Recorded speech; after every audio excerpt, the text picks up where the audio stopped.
Salut Pierre-Luc. Mathieu et Paul ont parlé du fait que tous vos buts ont été marqués par des Québécois. Ça doit être spécial de voir ça ce soir. Ouais, c'est ça qu'on disait dans la chambre. Après la première, quand on scorait les deux, il disait bon, il reste juste toi. Ça, en sortant ici, il m'a dit j'attends des questions en français, mais elles sont jamais venues. Mais c'était pas le jeu tout un match. Frenchie, c'est un gars que je ne jouais pas souvent contre parce qu'il était dans notre division, mais tu le vois ici, il est tellement un bon bâton, tellement un joueur intelligent. On parlait dans le temps qu'il remportait le championnat des pointeurs dans le junior majeur. C'est pas une coïncidence. C'est un gars qui est capable de marquer des buts, des bonnes mains, très intelligent aussi. Mais ça a été un bon match de ces deux-là. I'll go next to Ken Weeb from Sportsnet. Go ahead, Weaver. Pierre-Luc, obviously it's a special place in your heart. What's it like to score the game winner in your home province here? Yeah, I think any game winner, whether it's here or anywhere else, is special. I know, I have a lot of friends and family that watch the game. Obviously, if there wasn't COVID, they would have been here tonight.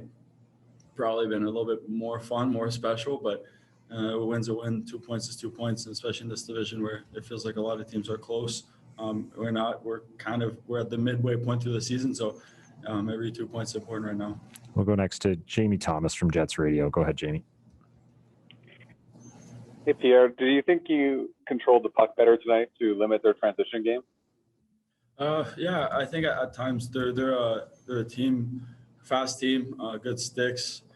They kind of come out of nowhere sometimes with like bees on the ice. But I thought we did a good job tonight. I thought, even when we made mistakes, we had good sticks to repair. We had good guys, good support. We talk about coming up the ice and down the ice with 5 guys. So if you do make a mistake, then there's 4 other guys around you that can help you out. And I think that's really important in defending. Defending isn't just about the 2 defensemen and sometimes the center. I think defending comes from a unit of 5. That's how it's harder to create offense for the other team. We'll go next to François Gagnon from RDS. Go ahead, François. Oui, Pierre-Luc, sur le but gagnant, je voulais juste, tu étais comme ice là, puis tu étais le dernier, le gamble d'y aller. C'est après la collision entre Petrie et Armia que ça t'a ouvert la porte, ou si tu hésitais à savoir je fonce-tu ou je reste plus loin en arrière? Ça a commencé avec Nicky Lers. Il a fait un beau jeu, ralentir un peu. Je pense que quand tu tournes comme ça crée un peu de confusion. Après ça, les 2 joueurs sont rentrés dedans. Mais je pense que c'est facile à pas voir ce que Connor a fait. Il est allé au filet. Le fait qu'il est allé au filet, ça fait en sorte que quand les 2 joueurs sont rentrés dedans, il voulait aller défendre Casey au filet parce que c'était lui le joueur le plus dangereux au moment. Ça l'a ouvert moi en haut. Ça a vraiment été un jeu qui a été fait par Nicky et par Casey, sans la patience de Nicky avec la rondelle, puis sans l'instinct offensif de Casey d'aller au filet. J'aurais jamais été disponible. Ça, c'était une belle passe de Nick pour moi. We'll go next to Jeff Hamilton from the Winnipeg Free Press. Go ahead, Jeff.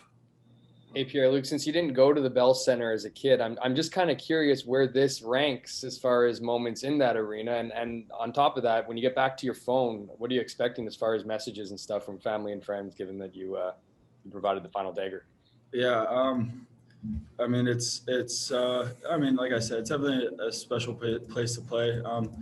There's no fans, so it takes away a little bit of that this year. But I have a lot of friends and family that are watching the game, and after, when I come back to my phone, I'd say 75% is happy and the other 25% is happy for me, but they're Montreal Canadiens fans, so not so happy with the outcome of the game.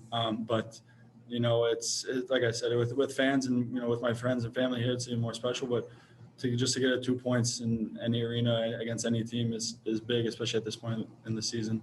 We'll go next to Simon Olivier Lorange from La Presse. Go ahead, Simon. Salut Pierre-Luc. Vous avez pratiquement pas eu de chance de marquer en deuxième période. Comment ça se fait qu'avec toute votre firepower sur les 2 premières lignes, vous avez comme ces 2 identités-là, des fois des périodes à vide et des fois des périodes à plein, comme on a vu en première et en prolongation? Si c'était aussi simple que ça, on se ferait 10 buts par match, je pense.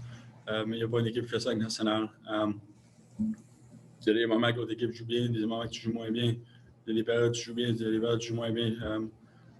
Je n'ai pas un joueur national qui joue une saison complète sans faire des erreurs, sans jouer des mauvaises périodes, des mauvais chiffres, des choses comme ça. Il y a beaucoup de bons joueurs nationaux, il y a beaucoup de bonnes équipes. Il n'y a jamais un match qui est facile. Mais à la fin de la partie, c'est 2 points les plus importants. Tu veux jouer 60 minutes au complet, un bon 60 minutes, mais la réalité, c'est que c'est pas aussi simple que ça. Sinon, on finit avec 56 victoires. Fait que c'est des choses qui arrivent. Tu essaies de te corriger. C'est pas quelque chose que tu veux, mais c'est des choses qui arrivent pendant le match. Il faut juste que tu continues à jouer et les occasions vont venir comme on a vu ce soir. Merci beaucoup, Pierre-Luc. Merci.